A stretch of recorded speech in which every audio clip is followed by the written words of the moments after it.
This conference will now be recorded. It's official. Okay, so we're going to start with episode 2 questions. Do you think that influencers are honest with their followers? Big influencers, no. Smaller, But- I think they're a bit more genuine. Yeah.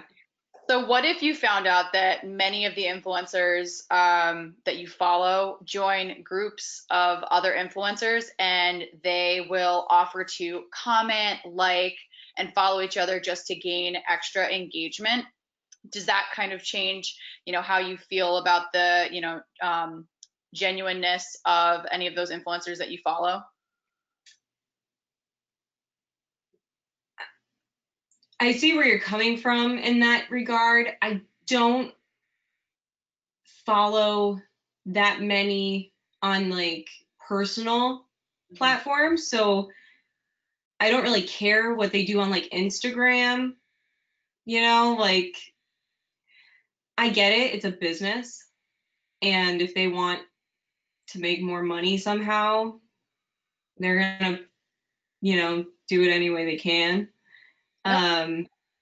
It's not something that really bothers me, but I can see if someone else is in the game and they're more genuine about it, that it can become a bit of an issue. I could see that, yeah. So some influencers have actually been found to promote products that they've never actually used themselves. So how does that change, maybe how you feel about, buying something that people like influencers are recommending to their followers? I think that's a big issue. It's become a money game at that point, that they just want the paycheck, but you have people who don't know better buying the product. Some of these influencers have people that are under 18.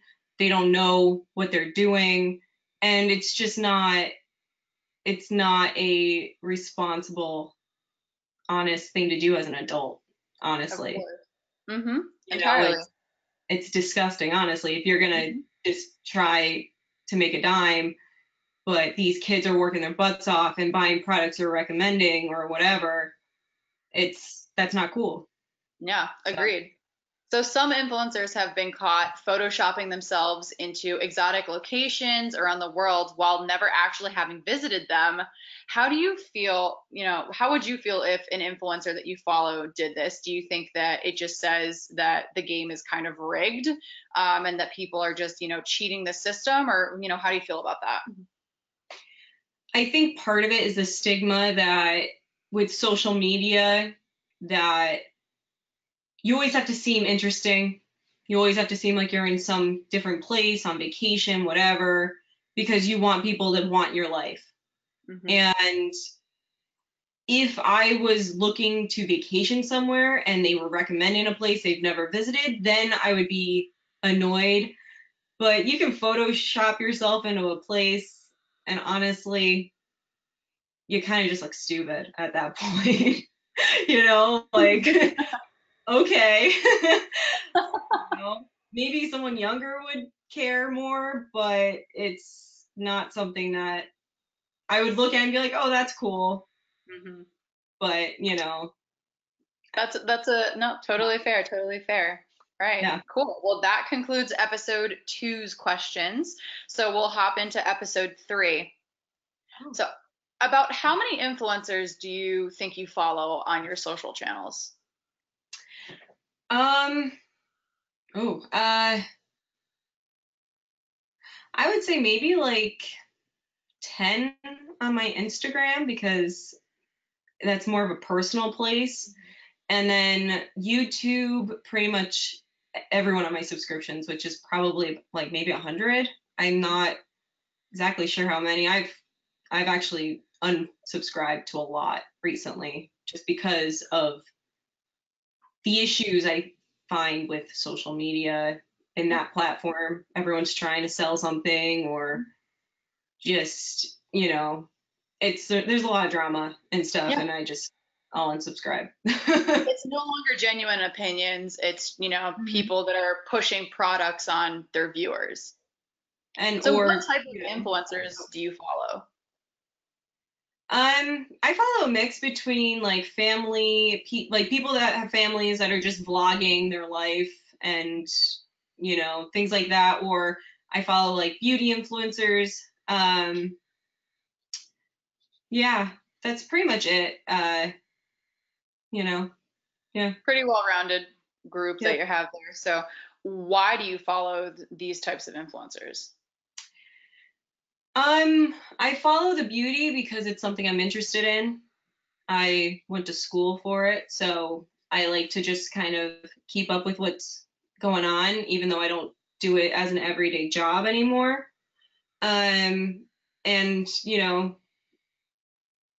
I just find as a woman, I like to know what's coming out and whatnot. Um, with the family vloggers, I just like how genuine some of their stories are. I'm older, not old, like I'm not old, but I'm getting older, and it's interesting to see how other people my age live, and a lot of them Mhm. have families, and so it's just interesting to see, a different dynamic. And some of these people are in different places in the country, different areas. It's interesting to see how they live compared to how we live. And so that's kind of just what I like to watch. So, That's cool. I like yeah. that. All right, so we're done with episode 3. We're gonna go on to the last episode. I'm gonna try and get Scout to be quiet too, because he's like, oh, poor me. Scout. I Almost don't done. hear it. So, Oh, well, that's good. So hopefully I don't pick it up on my side. All right, so episode 4.